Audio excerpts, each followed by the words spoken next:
एक बड़ा विवाद उठ खड़ा हुआ है। तमिलनाडु के उप मुख्यमंत्री और मुख्यमंत्री एम.के. स्टालिन के बेटे उदयनिधि स्टालिन ने एक रैली के दौरान केंद्र सरकार के खिलाफ कड़ी बयानबाजी की। उनका कहना था कि अगर केंद्र ने राज्य के अधिकारों पर हमला किया तो राज्य में एक बड़ा आंदोलन होगा। उनका यह भी कहना था कि राज्य सरकार के खिलाफ किसी भी तरह का दबाव बनाने पर गेट आउट मोदी आंदोलन शुरू किया जाएगा। यह बयान प्रधानमंत्री मोदी की सरकार पर निशाना साधते हुए दिया गया। वहीं उदयनिधि स्टालिन ने केंद्र सरकार पर आरोप लगाया कि वह तमिलनाडु की पहचान और संस्कृति को खत्म करने की कोशिश कर रहे हैं, खासकर राष्ट्रीय शिक्षा नीति और त्रिभाषा नीति यानी कि 3 भाषा नीति के जरिए।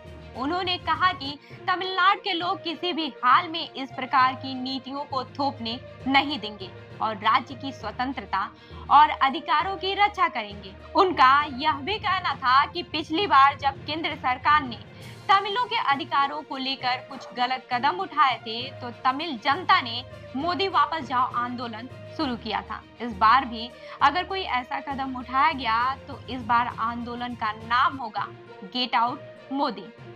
यह बयान स्पष्ट रूप से केंद्र सरकार को चेतावनी देता है कि अगर तमिलनाडु में अधिकारों को लेकर कोई भी कदम उठाया गया तो जनता सड़कों पर आकर इसका विरोध करेगी। अब सवाल यह उठता है कि यह विवाद क्या और क्यों हो रहा है। दरअसल राष्ट्रीय शिक्षा नीति और त्रिभाषा नीति को लेकर तमिलनाडु में पहले भी विरोध हो चुका है। इन नीतियों के तहत हिंदी को अनिवार्य रूप से सिखाने की बात की गई है, जबकि तमिलनाडु में हिंदी को लेकर पहले से ही एक विरोध है। वहीं तमिलनाडु लोग अपनी मातृभाषा तमिल को लेकर बहुत गर्व महसूस करते हैं और उन्हें नहीं चाहिए कि हिंदी या फिर कोई अन्य भाषा उन पर थोप दी जाए। यही कारण है कि तमिलनाडु में इस नीति को लेकर विरोध लगातार बढ़ रहा है। वहीं आपको मैं यह भी बता दूं कि उदयनिधि स्टालिन के इस बयान ने केंद्र सरकार को और भी चौकस कर दिया है। तमिलनाडु के मुख्यमंत्री एम.के. स्टालिन भी इस मुद्दे पर खुलकर केंद्र सरकार से लड़ाई लड़ रहे हैं। उन्होंने केंद्र से मांग की है कि तमिलनाडु के लिए निर्धारित फंड जल्दी जारी किया जाए ताकि राज्य की योजनाओं को सही तरीके से लागू किया जा सके। स्टालिन ने एक चिट्ठी भी लिखी थी जिसमें उन्होंने बताया कि राज्य में जितनी भी योजनाएं चल रही हैं उनका बजट अच्छे से इस्तेमाल हो रहा है।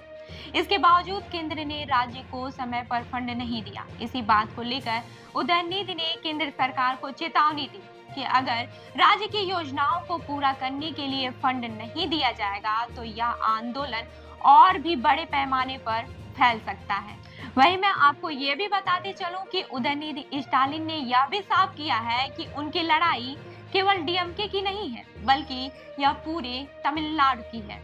वहीं तमिलों के लिए यह सिर्फ एक राजनीतिक मुद्दा नहीं बल्कि उनकी भाषा और संस्कृति का सवाल है।